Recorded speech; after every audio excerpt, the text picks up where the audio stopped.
My name is Mary, and my husband's name at the moment is Jack. I am 51 years old, and he is 52 years old. We have been married for 32 years and have two grown children. Both are college graduates and married, but have no grandchildren yet.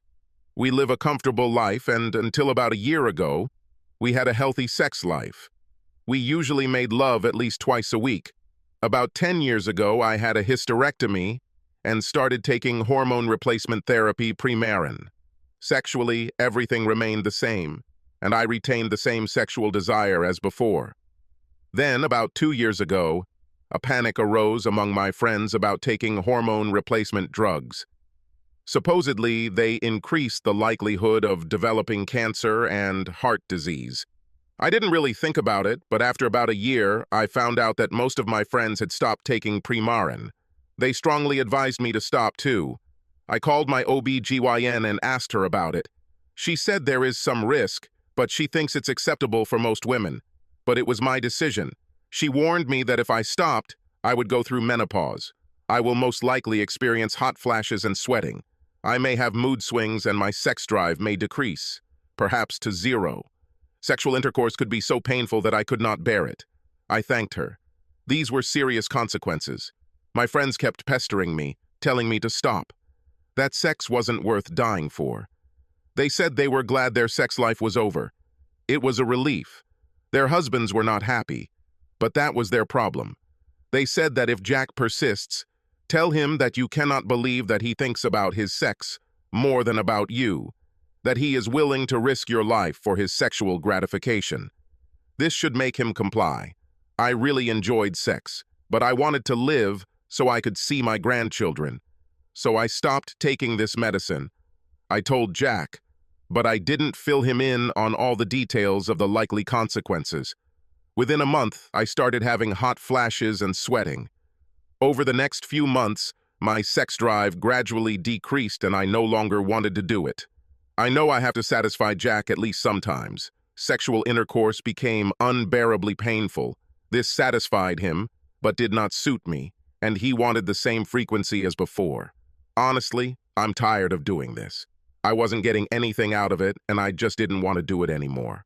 Our sex life was over, and, as my friends told me, I was glad. This was a relief for me, but not for him. All I had to do was explain everything and tell Jack that I couldn't have sex with him like I had before. He didn't take the news well at all. He was very upset, saying that he was not ready to give up his sex life. I told him that I had absolutely no sexual attraction or desire. I was physically, mentally, and emotionally unable to do this anymore. He kept talking about trying low doses of Premarin. Finally, I had enough of him and I said, "Enough! I don't want to hear about this anymore. I can't believe that you are so selfish and think so little of me that you are willing to risk my life just to satisfy your sexual needs.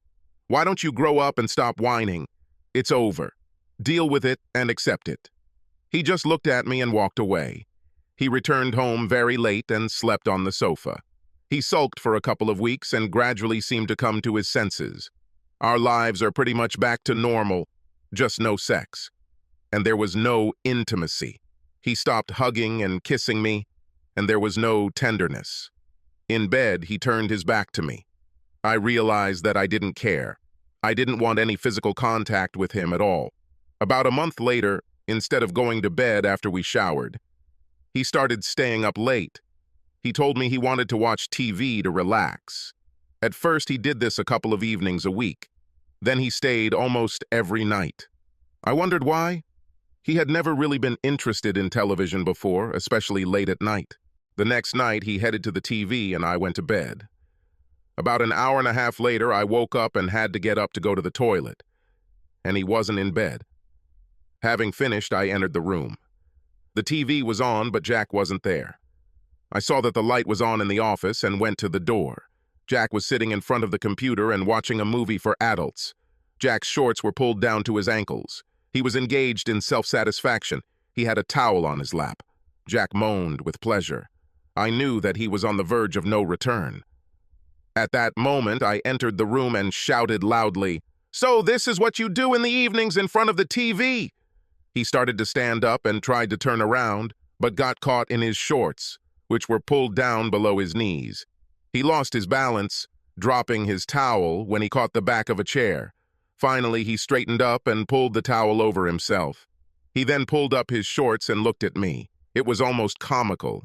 It would be ideal if it was filmed with the credits America's Most Embarrassing Home Videos. I started with a question. What are you doing? I can't believe that you, a grown man, can't control your sexual urges. You need to sneak off to the office to watch some adult movies. I can't believe you could humiliate yourself and me like that. I have absolutely no respect for you anymore. He replied, well, if you hadn't decided that our sex life was over, I wouldn't have done this. It was your decision.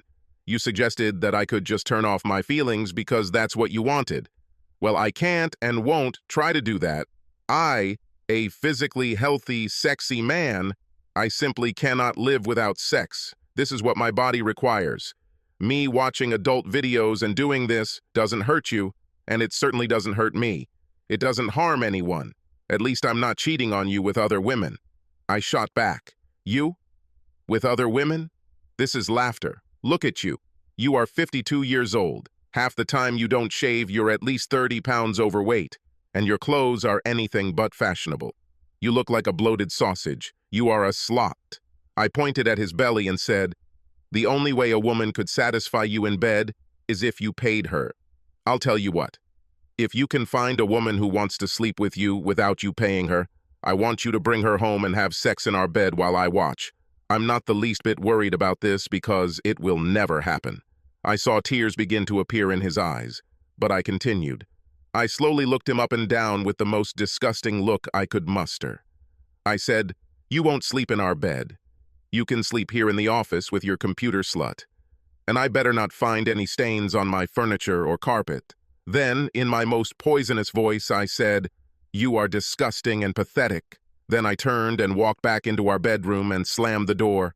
I was very proud of myself and had no problem falling back to sleep. The next morning I got up and noticed that Jack had already left for work. I think he quietly got dressed and left. I was pretty hard on him and said some pretty cruel words. And I can't believe I actually made him cry. But I decided that what I did was the only way to make him understand that our sex life was over. He just had to accept it. I went to work, knowing that it was for his own good. I always come home from work before Jack. I went into our bedroom to change before dinner and noticed that most of his clothes, shoes, and toiletries were gone. He must have come home at lunchtime and brought out his things, but where? I knew he wouldn't actually leave, so I checked the spare bedroom upstairs. I was right. It was all there. I changed my clothes and set dinner on the table when he arrived. I told him to sit down and eat while it's hot. He did so and ate without saying a word. I said, I noticed that you moved into the spare bedroom upstairs. He ignored me. Could you tell me why? He looked at me intently and finally said, last night you made it abundantly clear what you thought of me. The very sight of me disgusted you, so I am sure that you will never want to see me in our marital bed. Although, in fact, this has not been a marital bed for quite some time. It's just a place where we sleep. I think you'll be pleased. I said, I just didn't want you in our bed last night. I didn't want you to move. You are acting ridiculous and childish. All I want is for you to understand and accept that our sex life is over. I don't want to fight with you anymore about this. Sorry. I was a little rude, but it was the only way to get this across your head. Jack replied, the only thing I understand is that your sex life is over, and I'm disgusting and pathetic. I moved so as not to offend you with my presence. This way, if I want to watch dirty videos, I can do it behind a closed and locked door. I will not subject you to this humiliation. Then he went upstairs. I was stunned. I did not expect such strong resistance or indignation. About 45 minutes later, he came downstairs wearing gym shorts and a t-shirt and headed for the door.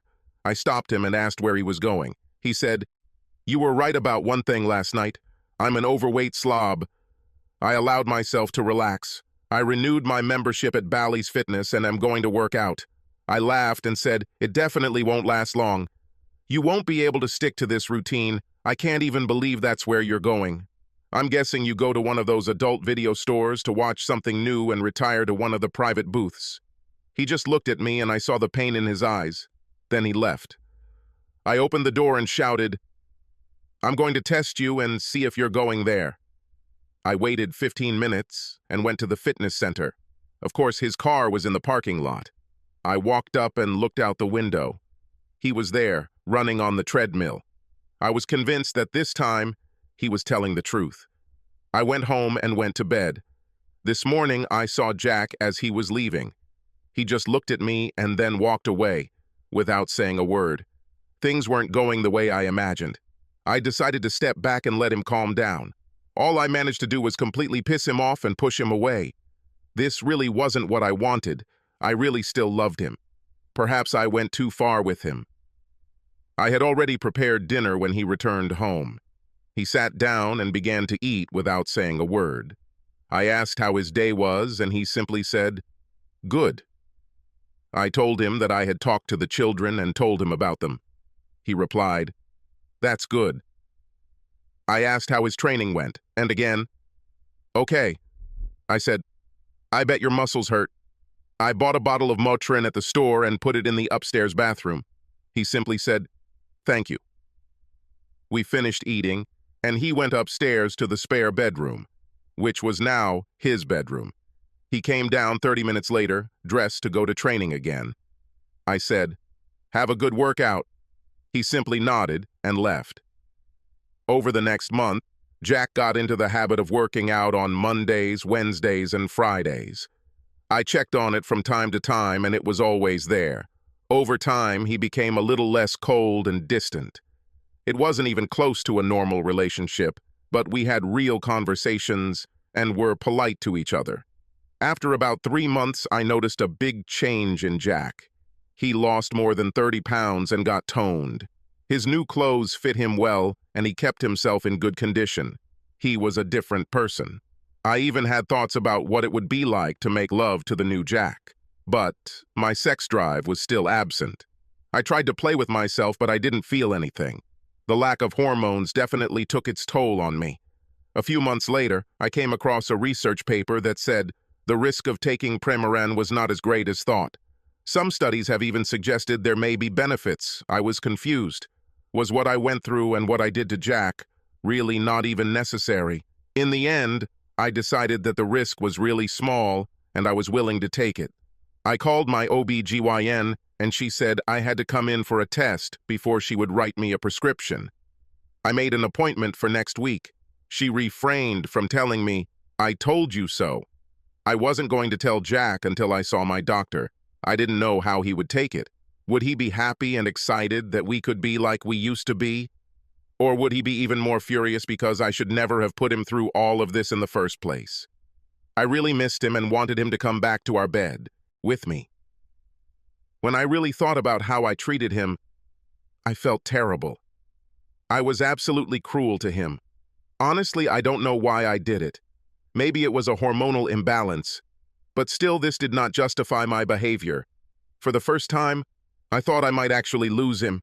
After I talked to my doctor, I was going to sit him down and try to explain it all, and I was going to apologize for how much I hurt him. I hoped this would be enough. On Saturday around 7 p.m., the doorbell rang. I walked to the door, and it was Marcia. She and Ted were in a group of friends that we used to hang out with. I haven't seen her for almost 2 years. Ted was diagnosed with cancer, and they had to retreat from social life while he began treatment. The cancer was advanced and aggressive, and he died about 18 months ago. I regretted not keeping in touch with her. I invited her in and told her how sorry I was. I asked her how she was doing. She said that for the first year she just stayed at home and distanced herself from everyone. But in the end, she realized that it was not doing her any good. Over the past 6 months, she has changed her attitude and returned to life. She said that she had allowed herself to relax, and if she had any hope of being in the company of men, she would have to clean up her act. She joined Bally's fitness center, and there she ran into Jack. I was a little embarrassed and said, "I'm glad you're feeling better, but why are you here?" She said, "Jack invited me." I answered, "I don't understand." "What do you mean?" Jack came in and said, "Exactly. I invited her. Marcia and I are dating. After we met at Bally's, we went to lunch to talk and catch up. She asked about you, and I told her in detail what was going on between us. We started meeting for lunch 2 or 3 days a week. Do you remember those Saturdays when I said I had to work? We spent them together. Our feelings have grown and we want to make love to each other. I was stunned. He said, "Remember when you told me that if I found a woman for sex without paying her, you wanted me to bring her home and have sex in our bed while you watched? Well, here she is. Hope the sheets are clean." I actually remembered everything I said and how I ridiculed and humiliated him. I said, "You can't be serious. I just said all this to hurt you." "That's not what I really meant." He said, "Well, you definitely did a great job. I have never been in so much pain in my life, and from my wife, the only person in the world whom I loved unconditionally, and thought she felt the same about me." "That's exactly what you meant. You were very persistent. Neither you nor I had any doubts." I shot back, "You're bluffing. You just want to hurt me because I hurt you." He simply took Marcia's hand and led her into our bedroom. I never thought this would happen. What am I talking about? Obviously, I was a real fool. I slowly got up and went to our bedroom. They had both already undressed, hugging and kissing. I couldn't believe how good Jack's body looked, and Marcia looked great too, much better than me. They lay down on the bed, and Jack began to kiss her on the lips, neck, body, and went lower and lower with kisses. He slowly kissed and caressed her. Marcia moaned. He increased the intensity and started having mind-blowing sex with her. Marcia moaned softly at first, then it was one long, loud moan, and then she screamed loudly and went quiet. Jack kissed and hugged her tenderly. Marcia then began to kiss Jack tenderly. She started doing it slowly and then moved lower. You could see the love in her eyes. She did everything she could to please him. I couldn't remember the last time I did this for Jack. He didn't last long and moaned with pleasure. They kissed and hugged. Jack was still horny and he wanted to make love to her. They kissed and caressed each other and then proceeded to have sex. This continued for a good 15 minutes. Marcia and Jack were pleased with each other. They hugged each other and kissed. It was one of the most erotic and sensual things I've ever seen. It was just wonderful, and it could be me. It should have been me, but I refused it. And for what? Why did I listen to my fucking friends? They got dressed and Jack said, "I'm moving in with Marcia. I'll come by tomorrow and start moving my things out of the house." I spoke with my lawyer and began divorce proceedings. I won't be as cruel to you as you were to me. We will agree on a fair division. I realize that I'm not really that angry at you anymore. You were right. I was a slob. If I hadn't taken what you said to heart, I would have continued to live a miserable life with you. Now I have Marcia, and for the first time in a very long time, I am happy. Thank you. And you should be happy too. You don't have to live with someone disgusting and pathetic. You can live the rest of your sexless life completely alone. I think we both got what we wanted. Then they left. I sat and sobbed. It was my fault. I can only blame myself. Our divorce will be final next month, and Jack and Marcia are planning to get married. I wish them all the best.